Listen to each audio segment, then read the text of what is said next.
So hey guys, I was thinking about your containers that you're going to be, setting up kind of like the Dutch buckets here. You have them all too close together, especially if you're going to be growing any tomatoes or whatever. If you're growing lettuce, you can bring them closer together, but if you're growing tomatoes and other stuff, you're going to need to have room for that plant to branch out. So that's one thing. Another thing is I'm moving away from these unless I can figure out the water flow. When you have constant flow down these things, the water, the plant will follow the nutrients, which is the water, which goes in and goes straight out, okay? And with that said, these end up a lot of the time getting roots stuck in the drain pipe. Now you could stop all that by having the water come on and off at specific times, but you're going to need to figure out how you're going to do the water on and off. Now with this method, obviously you don't have to do bell siphons in them, which is great because they're just constant flood and constant drain.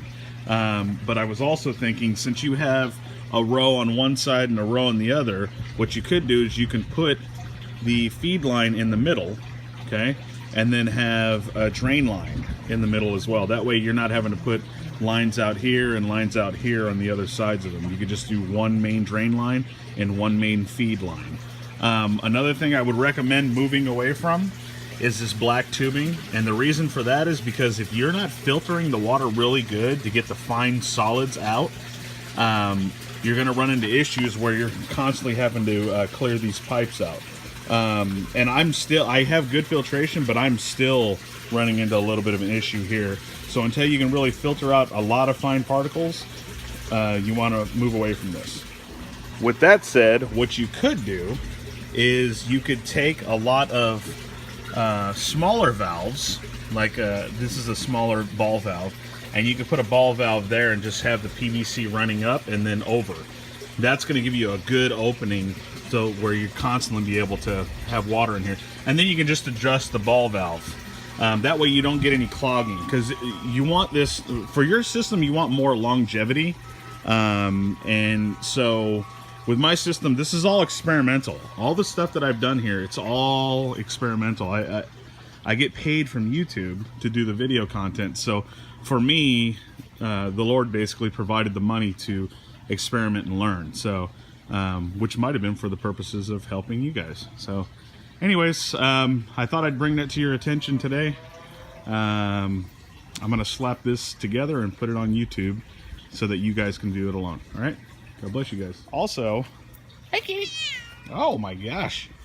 Also, if there's anything specific that you want to ask questions on, I can do videos specifically for you guys and go through each individual thing here. So we have the Dutch buckets, we have the zip grow towers, which I know a cheaper way to do that for you guys. And then we have the half barrels. See the blue?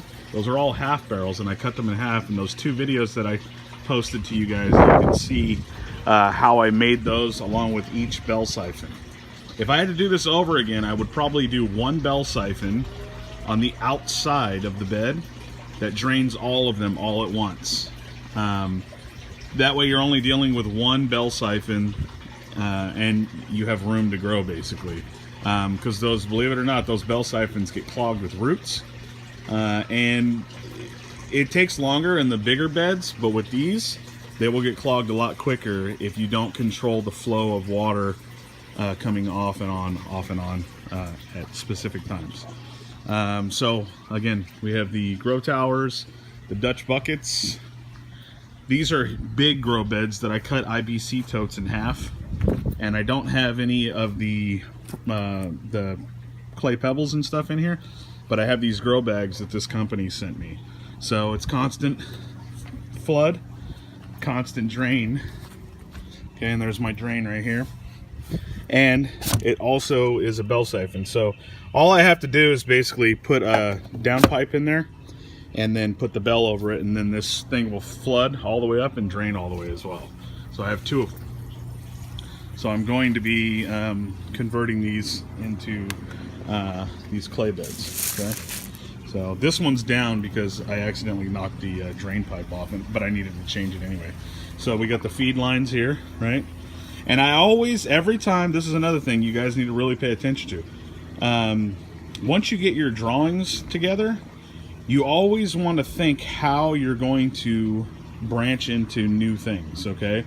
So I leave, this is a feed line, so I leave basically this unglued. I just put it on there really good, but I leave room to actually do add-ons. So the water is good for this one, like it already is set up, but again, like, so from here I have this rain gutter is all drain line, so I can take something like that, the rain gutter, that downspout, and I can set it like that and have it drain to that point that drains back to my sump tank. And see, I have a main water line here that I can tap into, okay? And then I have a shut-off valve for that here. So I can tap into this and do little feed lines and line up about, you know, 10 of these things right here and grow lettuce. So, I'm trying to think of all the things I can talk to you guys about. So, that is a beet, by the way. And that is one big beet. It's a beet you can't beat. So, oh, and also when I get green onions, I basically cut off what I want, and then I pop the green onions back in here, and then you get this, and you can, I mean, you guys can see this is like chives. You just basically keep cutting on it, and trust me, I eat off of this almost every day. Jalapenos. So, anyway, guys, fish tank.